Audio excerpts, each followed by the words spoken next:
ಕಲ್ಯಾಣಕ್ಕೆ ಉಪನ್ಯಾಸಕರ ಕೊರತೆ ಇದೆ. ಅಂದರೆ ಕಲ್ಯಾಣ ಕರ್ನಾಟಕಕ್ಕೆ ಮತ್ತು 52,000 ಶಿಕ್ಷಕರ ಹಿಂಬಡ್ತಿ ಇವ್ರು ಹಾಕಿ ಇನ್ನೊಂದಿದೆ, ಅದು ಭಾಳ ಉಲ್ಟಾ ಮಾಡಿ ನಮ್ಮದೆಲ್ಲ ಕೀಳ್ಮಟ್ಟಕ್ಕೆ ತೊಗೊಂಡು ಬಂದಿದ್ದಾರೆ. ಇದಕ್ಕೆಲ್ಲದಕ್ಕೂ ಕಾರಣ ಯಾರು ಅಂತ ಹೇಳಿದರೆ ರಾಘವೇಂದ್ರ ಅವರು ಇರ್ಬೋದು. ಯಾಕೆಂದರೆ ರಾಘವೇಂದ್ರ ಅವ್ರ ಪೋಸ್ಟಲ್ಲಿ ನಾನು ನೋಡಿದೆ ಇದನ್ನು. ರಾಘವೇಂದ್ರ ಅವರು ಪೋಸ್ಟಲ್ಲಿ ಹಾಕ್ಕೊಂಡಿದ್ದಾರೆ. ಕಾರಣಕರ್ತರು ನೀವು, ಮಕ್ಕಳಿಗೆ ಬೆಂಕಿ ಹಟ್ಟಿ ಅವ್ರನ್ನ ಹಾಳು ಮಾಡಿದವರು ನೀವು, ಟೀಚರ್ಸ್ ಕೊರತೆ ಮಾಡಿದವರು ನೀವು. ನಾನು ಬಂದ ಮೇಲೆ 11 ತಿಂಗಳೊಳಗೆ 13,200 ಜನರನ್ನ 13,200 ಜನರನ್ನ ಪಾಠ ಹೇಳ್ಕೊಡೋದಕ್ಕೆ ಆಗಲೇ ಕಳಿಸಿ ಅವ್ರು ಸಂಬಳ ತಗೊಳ್ತಾ ಇದ್ದಾರೆ ನಮ್ಮ ಸರ್ಕಾರದಿಂದ. ಇದನ್ನು ಪೋಸ್ಟ್ ಹಾಕಿಂದು ಸೋಷಿಯಲ್ ಮೀಡಿಯಾದಲ್ಲಿ ನಾಚಿಕೆ ಆಗಬೇಕು ರಾಘವೇಂದ್ರ ಅವರೇ. ನಿಮಗೆ ನಿಮ್ಮ ಯೋಗ್ಯತೆಗೆ ನಿಮ್ಮ ಸರ್ಕಾರ, ನಿಮ್ಮ ಬೊಮ್ಮ ಇದ್ದಾಗ, ಮಾನ್ಯ ಯಡಿಯೂರಪ್ಪವ್ರು ಇದ್ದಾಗ ಎಷ್ಟು ಜನರನ್ನ ರಿಕ್ರೂಟ್ ಮಾಡಿದ್ದಾರೆ ಫಸ್ಟ್ ಲೆಕ್ಕ ತೊಗೊಂಡು ಇಲ್ಲಿ ಬರ್ರಿ ಹೇಳ್ತೀನಿ ನನ್ನ ಜೊತೆಗೆ ಚರ್ಚೆ ಮಾಡೋಕ್ಕೆ. ಎಷ್ಟು ಜನರನ್ನ ಚರ್ಚೆ ಮಾಡಿ. ನಾನು ನಿಮಗೆ ಹೇಳಿದ್ದೆ, ನೆನಪಿದೆಯಾ? ಯಾವಾಗ ಇಂಟರ್ನಲ್ ರಿಸರ್ವೇಷನ್ಸ್ ಮುಗಿಯುತ್ತೆ, ಜಸ್ಟಿಸ್ ನಾಗಮೋಹನ್ ದಾಸ್ ಅವರು ಇಲ್ಲಿ ಬಂದಿದ್ದರು, ಕರೆಕ್ಟಾ? ನೀವೆಲ್ಲ ಮಾಧ್ಯಮದವ್ರು ಇದ್ರಿ. ಅವ್ರ ಎದುರುಗಡೆನೇ ನಾನು ಪಬ್ಲಿಕಲ್ಲಿ ಸ್ಪೀಚಲ್ಲಿ ಹೇಳಿದೆ, ಸರ್ ಕೈ ಮುಗಿತೀನಿ, ತುಂಬ ಜನರು ಓದಿ ಕಷ್ಟಪಟ್ಬಿಟ್ಟು ಟೀಚರ್ಸ್ ಆಗ್ಬೇಕಂತ ಕಾಯ್ತಾರೆ. ನಮ್ಮ ಸರ್ಕಾರದಿಂದ ಅವ್ರನ್ನ ಶಿಕ್ಷಣಕ್ಕೆ ಟೀಚರ್ಸ್ ತೊಗೊಳೋದಕ್ಕೆ ನಾವು ರೆಡಿ ಇದ್ದೀವಿ, ದಯವಿಟ್ಟು ನೀವು ಯಾವಾಗ ಮುಗಿಸ್ತೀರಿ ಅಂತ ಹೇಳಿ ನಾನು ಅರ್ಜೆಂಟಾಗಿ ಹೊರಟುಬಿಟ್ಟೆ. ಅವ್ರು ನನಗೆ ಹೇಳಿದ್ರು ಆದಷ್ಟು ಬೇಗ ಮುಗಿಸ್ಕೊಟ್ಬಿಡ್ತೀನಿ ನಿಮ್ಮದು ಅಂತೇಳಿ. ಆವಾಗ ಯಾಕೆಂದರೆ ವಿ ಆರ್ ಫಾಲೋಯಿಂಗ್ 18,500 ರವಿ 18,500 ಟೀಚರ್ಸ್ನ ರಿಕ್ರೂಟ್ ಮಾಡ್ತಾ ಇದ್ದೀವಿ. ಇವಾಗ ಇಂಟರ್ನಲ್ ರಿಸರ್ವೇಷನ್ ಗೌರ್ಮೆಂಟ್ ಈಗ ಆರ್ಡರ್ ಬರುತ್ತೆ, ಜಿಯೋ ಬಂದ ತಕ್ಷಣ ನಾವು ಮಾಡ್ತಾ ಇದ್ದೀವಿ. ಇವ್ರು BJP ಅವರು ಹಣೆ ಬರೋಕ್ಕೆ 4,370 ಟೀಚರ್ಸ್ನ ತೊಗೊಂಡಿದ್ದಾರೆ ಅಷ್ಟೇ 3.5 ಇಯರ್ಸಲ್ಲಿ. ನಾನು I am not taking there 1.5 ವರ್ಷ ಕುಮಾರಸ್ವಾಮಿ ಅವ್ರ ಜೊತೆಗೇನು ಅಧಿಕಾರ ಆಯ್ತಲ್ಲ, JDS ಮತ್ತು ಕಾಂಗ್ರೆಸ್, ಅದನ್ನು ನಾನು ತೊಗೊಳ್ತಾ ಇಲ್ಲ. ಬರೀ I am talking about 3.5 years. ಇಬ್ಬರು ಚೀಫ್ ಮಿನಿಸ್ಟರ್ ಆದ್ರೆ ಅವಾಗ ಅವ್ರು ತೊಗೊಂಡಿದ್ದು ಬರೀ 4,500 ಜನರು. ನಾಚಿಕೆ ಆಗಬೇಕು ಇವರಿಗೆ. ದುಡ್ಡು ಕೊಟ್ಟಿರೋದು ಎಷ್ಟು? 300 ಕೋಟಿ. ಪೆಂಡಿಂಗ್ ಎಷ್ಟಿಟ್ಟರು? ಬರೀ ಬಿಲ್ಡಿಂಗಿಗೆ 1,100 ಕೋಟಿ ಇಟ್ಟಿದ್ರು ಪೆಂಡಿಂಗು. ಕಟ್ಟಿದ್ದು ಸಿದ್ದರಾಮಯ್ಯ ಅವರು, ನಮ್ಮ ಸರ್ಕಾರ ಇವತ್ತು ಅದನ್ನು ಕಟ್ಟಿದೆ. ಇವರು ಬಂದು ಈ ಥರ ಹಾಕ್ಕೊಂಡು ಪೋಸ್ಟ್ ಹಾಕ್ಕೊಂಡು ಕೂತ್ಕೊಳ್ತಾರೆ. ಇವರು ನಾಚಿಕೆ ಆಗಬೇಕು ಇವರಿಗೆ. KPS ಶಾಲೆಗಳನ್ನು ಎಷ್ಟು ಮಾಡಿದ್ರಿ ಅವರು? 2018ರಲ್ಲಿ ಶುರು ಮಾಡಿದ್ದು, 2018-19 ಇದುವರೆಗೂ 308 ಇದ್ದಾವೆ. ಈಗ ನಾಳೆ ನಾನು ಕ್ಯಾಬಿನೆಟ್ಟಲ್ಲಿ ಒಂದೇ ಸತಿಗೆ 800 ಮಾಡ್ತಾ ಇದ್ದೀನಲ್ಲ. ಇವ್ರಿಗೆ ABCD ಗೊತ್ತೈತಂತ ಎಜುಕೇಷನ್ ಬಗ್ಗೆ ಮಾತಾಡೋದಕ್ಕೆ.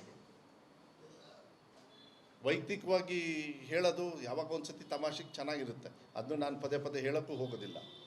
ಆದರೆ ಮಕ್ಕಳಿಗೆ ನೀವು ಎಷ್ಟು ದ್ರೋಹ ಮಾಡಿದಿರಿ ಅಂತ ಹೇಳಿ. ಮಕ್ಕಳಿಗೆ ಅಲ್ಲಿ ಹೋಗೋದು, ಆ ಪುಸ್ತಕದೊಳಗೆ ಕಿತಾಪತಿ ಮಾಡೋದು, ಈಗೇನು ಅಂತ ನಂಗೆ ಗೊತ್ತಿಲ್ಲ. ಎಂಥದ್ದು ಸೆಂಟ್ರಲ್ ಸಿಲೆಬಸ್ಸಲ್ಲಿ ಎಂಥದ್ದು ಇದು ಅಲ್ಲಲ್ಲ, ಸಿಂಧೂರು ಬಗ್ಗೆ ಪಾಠ ಹೇಳ್ಕೊಡ್ಬೇಕಂತೆ. ನಿಮ್ಮ BJP ಅವರಿಗೆ ನಾಚಿಕೆ ಆಗಬೇಕು. ಸಿಂಧೂರು ಯಾಕಾಯಿತು ಅಂತೇಳಿ ಫಸ್ಟ್ ಪಾಠ ಹೇಳ್ಕೊಡಿ ನೀವು. ಶಿವಮೊಗ್ಗದ ಹೆಣ್ಮಕ್ಳಿಗೆ ಬಂದು ಅವ್ರ ಕೈಲಿ ಏನೋ ಬೇರೆ ರೀತಿ ಹೇಳಿಸಿ ಇಡೀ ದೇಶದಲ್ಲಿ ತೋರಿಸಿದ್ರಲ್ಲ. ಕೊನೆಗೆ ಆ ಹೆಣ್ಮಗು ಏನಂದು, ಇಲ್ಲ ನನಗೆ ಗೊತ್ತಿಲ್ಲ, ಏನೂ ಇಲ್ಲ, ನನಗೆ ಹೆಲ್ಪ್ ಮಾಡಿದ್ದೆ ಮುಸ್ಲಿಂ ಅವರು ಅಂದರು. ನಾಚಿಕೆ ಆಗ್ಬೇಕು ಈ BJP ಅವ್ರಿಗೆ. ಅದನ್ನು ತಗೊಂಡು ಹೋಗ್ಬಿಟ್ಟು ರಾಜಕಾರಣ ಮಾಡಿದಳ್ರಿ ರೀ.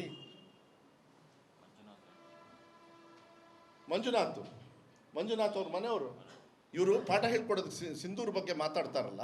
ಆಯಿತು, ಸಿಂಧೂರು ಯಾಕಾಯಿತು ಅಂತೇಳಿ ಫಸ್ಟ್ ಪಾಠ ಹೇಳ್ಕೊಡಿ ನೀವು. ಯಾಕೆ ರಿಕ್ರೂಟ್ಮೆಂಟ್ ತೊಗೊಂಡಿಲ್ಲ ಇವರು? ನಮ್ಮನೆ ಹೆಣ್ಮಕ್ಳಾದರೆ ಯಾಕೆ? ಮಂಜುನಾಥ್ ನಿಮ್ಮ ಸ್ನೇಹಿತರಲ್ವೋ ಶಿವಮೊಗ್ಗದವರು? ಅವ್ರ ಮನೆಯವ್ರನ್ನ ಹಂಗೆ ನೋಡೋಕ್ಕೆ ಇಷ್ಟಪಡ್ತೀರಾ ನೀವು? ಅಲ್ಲ, ಮುಗ್ದೇ ಹೋಯ್ತು ಕತೆ. ಅದಾದಮೇಲೆ ಅವ್ರು ಏನು ಭಾಷಣ ಮಾಡೋದು ಏನು ನಿನ್ನೆ ಮೊನ್ನೆ ಏನು ಇವ್ರು ಬಾಂಬ್ ತಯಾರಿ ಮಾಡಿದ್ದು ಕಾಂಗ್ರೆಸ್ ಅವರು ಯಾವಾಗಲೂ ಮಾಡಿ ರೆಡಿ ಮಾಡಿಟ್ಟಿದ್ರು. ಅದಕ್ಕೆ ಬೇಡ, ಕೆಲವುದೆಲ್ಲ ಬೇಜಾರಾಗ್ತದೆ. ಈ ಭಾವನಾತ್ಮಕ ಪೊಲಿಟಿಕ್ಸ್ನ ಏನಂದರೆ ವಿ ಹ್ಯಾವ್ ಟು ಕಂಡಮ್ಮು. ಇನ್ಮೇಲೆಲ್ಲ ಹಿಂದೆ ಮುಂದೆ ನೋಡೋದಕ್ಕೆ ಹೋಗೋದಿಲ್ಲ.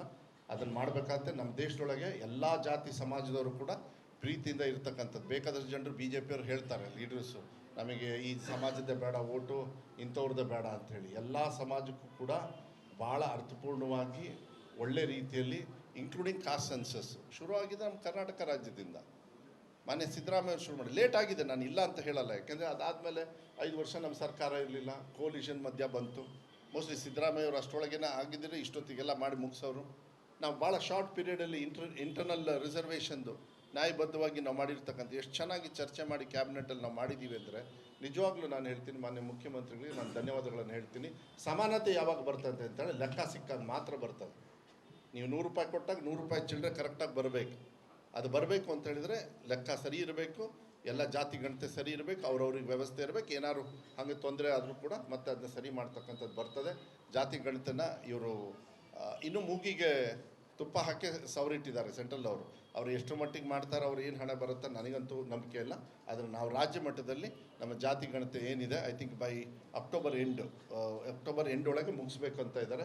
ಯಾಕೆಂದರೆ ರಾಜ್ಯದಲ್ಲಿ ನಾನು ಹೇಳ್ಬಿಟ್ಟೆ, ನಾನು ಯಾವುದೇ ಕಾರಣಕ್ಕೂ ನಮ್ಮ ಟೀಚರ್ಸ್ನ ಕೊಡೋದಿಲ್ಲ ವರ್ಕಿಂಗ್ ಅವರ್ಸಲ್ಲಿ ಅಂಥೇಳಿ. ನಾನ್ ವರ್ಕಿಂಗ್ ಅವರ್ಸಲ್ಲಿ ಅಂದರೆ ಈ ದಸರಾ ಟೈಮಲ್ಲಿ ಅನಿವಾರ್ಯವಾಗಿ, ಯಾಕೆಂದರೆ that is the best system. But only during ರಜಾ ಪಾಠ ಹೇಳ್ಕೊಡೋ ಟೈಮಲ್ಲಿ ಒಂದು ದಿವಸನೂ ನಾನು ಯಾವುದೇ ಕಾರಣಕ್ಕೂ ನಮ್ಮ ಟೀಚರ್ಸನ್ನ ಕೊಡಲ್ಲ ಅಂತ ಹೇಳಿದ್ದೀನಿ. ಅದನ್ನು ಕೂಡ ಆದಷ್ಟು ಬೇಗ ಆಗೋದು ಒಳ್ಳೆಯದು ಅಂತಕ್ಕಂಥದ್ದನ್ನು ನಾನು ಈ ಸಂದರ್ಭದಲ್ಲಿ ಹೇಳಲಿಕ್ಕೆ ಇಷ್ಟಪಡ್ತೀನಿ. ಮತ್ತು ನನ್ನ ಕಡೆಯಿಂದ ಹೆಚ್ಚು ಏನಿಲ್ಲ. ಇನ್ನೇನಾದ್ರು ಪ್ರಶ್ನೆಗಳಿದ್ದರೆ ನಾನು ಹೇಳಲಿಕ್ಕೆ ಹೌದು ಅಲ್ಲ ಗೊತ್ತಿಲ್ಲ. ಈಗ ಅದನ್ನ ಮಾನ್ಯ ಮುಖ್ಯಮಂತ್ರಿಗಳು ಡಿಸಿಷನ್ಸ್ ತೊಗೊಳ್ತಾರೆ. ನಾನು ಕೂಡ ಇನ್ನೂ ರವಿಗೆ ನಾನು ಮಾತಾಡಿಲ್ಲ, ನಾನು ಅಧ್ಯಕ್ಷರಿಗೆ. ನಿನ್ನೆ ನನಗೆ ಬಂದಿರತಕ್ಕಂಥದ್ದು ಮಾಹಿತಿ. ನಾನು ಈಗಲೂ ಕೂಡ ಒಂದು ವಿಚಾರಗಳನ್ನು ಹೇಳಲಿಕ್ಕೆ ಇಷ್ಟಪಡ್ತೀನಿ. ಕಾನೂನು ಗೆಲ್ಲಬೇಕು, ತಪ್ಪು ಸೋಲಬೇಕು, ಇಷ್ಟೇ. ಇದ್ರ ಬಗ್ಗೆ ನಾನು ಏನು ಹೇಳೋದಕ್ಕೆ ಹೋಗೋದಿಲ್ಲ. ನನಗನ್ಸುತ್ತೆ ಮಾನ್ಯ ಮುಖ್ಯಮಂತ್ರಿಗಳು ಒಳ್ಳೆ ರೀತಿಯಲ್ಲಿ ಡಿಸಿಷನ್ಸ್ನ ತಗೊಳ್ತಾರೆ ಅಂತೇಳಿ ವಿಶ್ವಾಸ ಇದೆ. ಕಲ್ಯಾಣಕ್ಕೆ ಉಪನ್ಯಾಸಕರ ಕೊರತೆ ಇದೆ. ಅಂದರೆ ಕಲ್ಯಾಣ ಕರ್ನಾಟಕಕ್ಕೆ ಮತ್ತು 52,000 ಶಿಕ್ಷಕರ ಹಿಂಬಡ್ತಿ ಇವರು ಹಾಕಿ ಇನ್ನೊಂದಿದೆ, ಅದು ಭಾಳ ಉಲ್ಟಾ ಮಾಡಿ ನಮ್ಮದೆಲ್ಲ ಕೀಳ್ಮಟ್ಟಕ್ಕೆ ತೊಗೊಂಡು ಬಂದಿದ್ದಾರೆ. ಇದಕ್ಕೆಲ್ಲದಕ್ಕೂ ಕಾರಣ ಯಾರು ಅಂತ ಹೇಳಿದರೆ ರಾಘವೇಂದ್ರ ಅವರು ಇರ್ಬೋದು. ಯಾಕೆಂದರೆ ರಾಘವೇಂದ್ರ ಅವರು ಪೋಸ್ಟಲ್ಲಿ ನಾನು ನೋಡಿದೆ ಇದನ್ನು. ರಾಘವೇಂದ್ರ ಅವರು ಪೋಸ್ಟಲ್ಲಿ ಹಾಕ್ಕೊಂಡಿದ್ದಾರೆ. ಕಾರಣಕರ್ತರು ನೀವು, ಮಕ್ಕಳಿಗೆ ಬೆಂಕಿ ಹಟ್ಟಿ ಅವ್ರನ್ನ ಹಾಳು ಮಾಡಿದವರು ನೀವು, ಟೀಚರ್ಸ್ ಕೊರತೆ ಮಾಡಿದವರು ನೀವು. ನಾನು ಬಂದ ಮೇಲೆ 11 ತಿಂಗಳೊಳಗೆ 13,200 ಜನರನ್ನ ಪಾಠ ಹೇಳ್ಕೊಡೋದಕ್ಕೆ ಆಗಲೇ ಕಳಿಸಿ ಅವ್ರು ಸಂಬಳ ತಗೊಳ್ತಾ ಇದ್ದಾರೆ ನಮ್ಮ ಸರ್ಕಾರದಿಂದ. ಇದನ್ನು ಪೋಸ್ಟ್ ಹಾಕಿಂದು ಸೋಷಿಯಲ್ ಮೀಡಿಯಾದಲ್ಲಿ ನಾಚಿಕೆ ಆಗಬೇಕು ರಾಘವೇಂದ್ರ ಅವರೇ. ನಿಮ್ಮ ಯೋಗ್ಯತೆಗೆ ನಿಮ್ಮ ಸರ್ಕಾರ, ನಿಮ್ಮ ಬೊಮ್ಮ ಇದ್ದಾಗ, ಮಾನ್ಯ ಯಡಿಯೂರಪ್ಪವ್ರು ಇದ್ದಾಗ ಎಷ್ಟು ಜನರು ರಿಕ್ರೂಟ್ ಮಾಡಿದ್ದಾರೆ ಫಸ್ಟ್ ಲೆಕ್ಕ ತೊಗೊಂಡು ಇಲ್ಲಿ ಬರ್ರಿ ಹೇಳ್ತೀನಿ ನನ್ನ ಜೊತೆಗೆ ಚರ್ಚೆ ಮಾಡೋಕ್ಕೆ. ಎಷ್ಟು ಜನರನ್ನು ಚರ್ಚೆ ಮಾಡಿ ನಾನು ನಿಮಗೆ ಹೇಳಿದ್ದೆ, ನೆನಪಿದೆಯಾ? ಯಾವಾಗ ಇಂಟರ್ನಲ್ ರಿಸರ್ವೇಷನ್ಸ್ ಮುಗಿಯುತ್ತೆ, ಜಸ್ಟಿಸ್ ನಾಗಮೋಹನ್ ದಾಸ್ ಅವರು ಬಂದಿದ್ದರು, ಕರೆಕ್ಟಾ? ನೀವೆಲ್ಲ ಮಾಧ್ಯಮದವ್ರು ಇದ್ರಿ. ಅವ್ರ ಎದುರುಗಡೆನೇ ನಾನು ಪಬ್ಲಿಕಲ್ಲಿ ಸ್ಪೀಚಲ್ಲಿ ಹೇಳಿದೆ, ಸರ್ ಕೈ ಮುಗಿತೀನಿ, ತುಂಬ ಜನರು ಓದಿ ಕಷ್ಟಪಟ್ಬಿಟ್ಟು ಟೀಚರ್ಸ್ ಆಗ್ಬೇಕಂತ ಕಾಯ್ತಾರೆ. ನಮ್ಮ ಸರ್ಕಾರದಿಂದ ಅವ್ರನ್ನ ಶಿಕ್ಷಣಕ್ಕೆ ಟೀಚರ್ಸ್ ತೊಗೊಳೋದಕ್ಕೆ ನಾವು ರೆಡಿ ಇದ್ದೀವಿ, ದಯವಿಟ್ಟು ನೀವು ಯಾವಾಗ ಮುಗಿಸ್ತೀರಿ ಅಂತ ಹೇಳಿ ನಾನು ಅರ್ಜೆಂಟಾಗಿ ಹೊರಟುಬಿಟ್ಟೆ. ಅವ್ರು ನನಗೆ ಹೇಳಿದ್ರು ಆದಷ್ಟು ಬೇಗ ಮುಗಿಸ್ಕೊಟ್ಬಿಡ್ತೀನಿ ನಿಮ್ಮದು ಅಂತೇಳಿ. ಆವಾಗ ಯಾಕೆಂದರೆ ವಿ ಆರ್ ಫಾಲೋಯಿಂಗ್ 18,500 ರವಿ 18,500 ಟೀಚರ್ಸ್ನ ರಿಕ್ರೂಟ್ ಮಾಡ್ತಾ ಇದ್ದೀವಿ. ಇವಾಗ ಇಂಟರ್ನಲ್ ರಿಸರ್ವೇಷನ್ ಗೌರ್ಮೆಂಟ್ ಈಗ ಆರ್ಡರ್ ಬರುತ್ತೆ, ಜಿಯೋ ಬಂದ ತಕ್ಷಣ ನಾವು ಮಾಡ್ತಾ ಇದ್ದೀವಿ. ಇವ್ರು BJP ಅವರು ಹಣೆ ಬರೋಕ್ಕೆ 4,370 ಟೀಚರ್ಸ್ನ ತೊಗೊಂಡಿದ್ದಾರೆ ಅಷ್ಟೇ 3.5 ಇಯರ್ಸಲ್ಲಿ. ನಾನು I am not taking there 1.5 ವರ್ಷ ಕುಮಾರಸ್ವಾಮಿ ಅವ್ರ ಜೊತೆಗೇನು ಅಧಿಕಾರ ಆಯ್ತಲ್ಲ JDS ಮತ್ತು ಕಾಂಗ್ರೆಸ್, ಅದನ್ನು ನಾನು ತೊಗೊಳ್ತಾ ಇಲ್ಲ. ಬರೀ I am talking about 3.5 years. ಇಬ್ಬರು ಚೀಫ್ ಮಿನಿಸ್ಟರ್ ಆದ್ರೆ ಅವಾಗ ಅವ್ರು ತೊಗೊಂಡಿದ್ದು ಬರೀ 4,000 ಜನರು. ನಾಚಿಕೆ ಆಗಬೇಕು ಇವರಿಗೆ. ದುಡ್ಡು ಕೊಟ್ಟಿರೋದು ಎಷ್ಟು? 300 ಕೋಟಿ. ಪೆಂಡಿಂಗ್ ಎಷ್ಟಿಟ್ಟರು? ಬರೀ ಬಿಲ್ಡಿಂಗಿಗೆ 1,100 ಕೋಟಿ ಇಟ್ಟಿದ್ರು ಪೆಂಡಿಂಗು. ಕಟ್ಟಿದ್ದು ಸಿದ್ದರಾಮಯ್ಯ ಅವರು, ನಮ್ಮ ಸರ್ಕಾರ ಇವತ್ತು ಅದನ್ನು ಕಟ್ಟಿದೆ. ಇವರು ಬಂದು ಈ ಥರ ಹಾಕ್ಕೊಂಡು ಪೋಸ್ಟ್ ಹಾಕ್ಕೊಂಡು ಕೂತ್ಕೊಳ್ತಾರೆ. ಇವರು ನಾಚಿಕೆ ಆಗಬೇಕು ಇವರಿಗೆ. KPS ಶಾಲೆಗಳನ್ನು ಎಷ್ಟು ಮಾಡಿದ್ರಿ ಅವರು?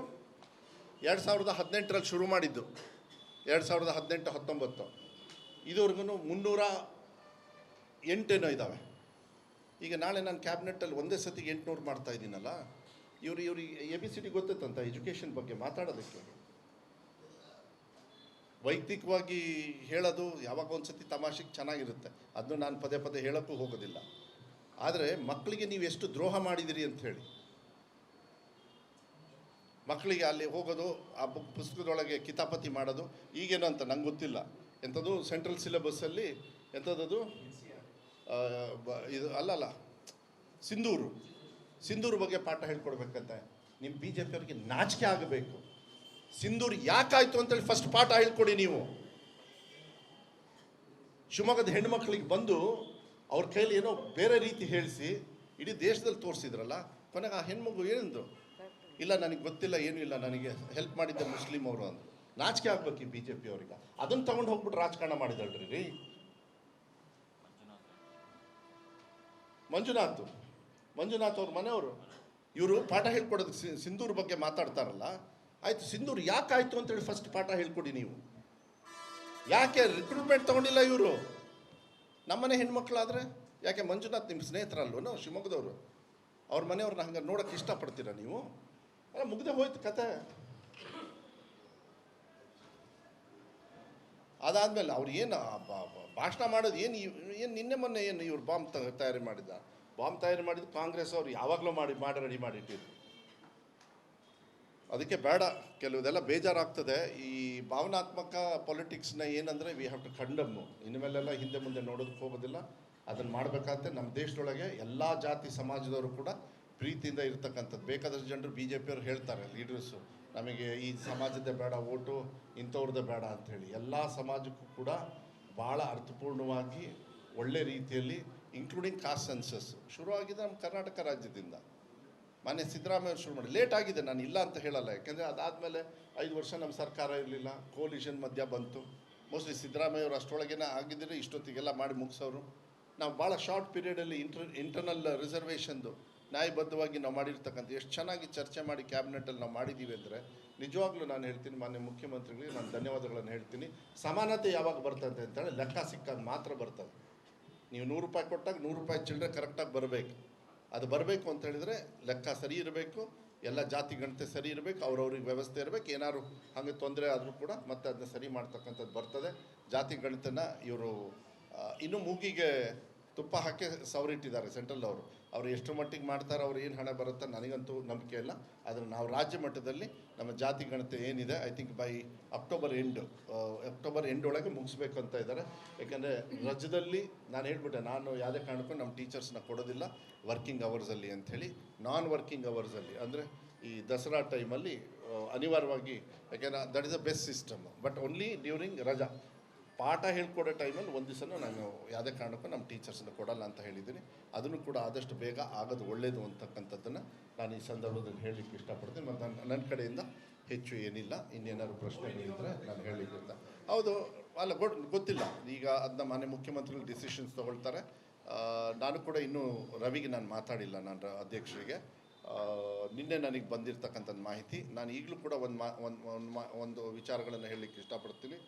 ಕಾನೂನು ಗೆಲ್ಲಬೇಕು, ತಪ್ಪು ಸೋಲಬೇಕು, ಇಷ್ಟೇ. ಇದ್ರ ಬಗ್ಗೆ ನಾನು ಏನು ಹೇಳೋದಕ್ಕೆ ಹೋಗೋದಿಲ್ಲ. ನನಗನ್ಸುತ್ತೆ ಮಾನ್ಯ ಮುಖ್ಯಮಂತ್ರಿಗಳು ಒಳ್ಳೆ ರೀತಿಯಲ್ಲಿ ಡಿಸಿಷನ್ಸ್ನ ತಗೊಳ್ತಾರೆ ಅಂತೇಳಿ ವಿಶ್ವಾಸ ಇದೆ.